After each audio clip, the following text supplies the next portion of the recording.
Hi, so just a quick video about steepness and PCG because I thought that was important if you try PCG, guys.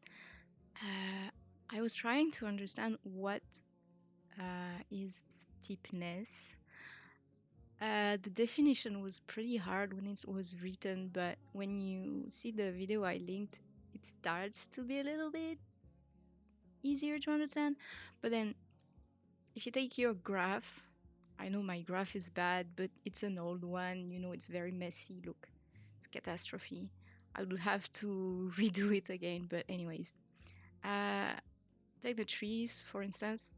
If you go to the surface sampler, you can see that the point steepness is by default at 0.5. And just look at this area and see what happens if you change it. And I think that's an important thing. Look, 0, and then all the grass goes so much far away. But if you put the steepness at 1, then the grass will actually be very close. So it's probably something to know and to take into consideration. That's it for me. Over.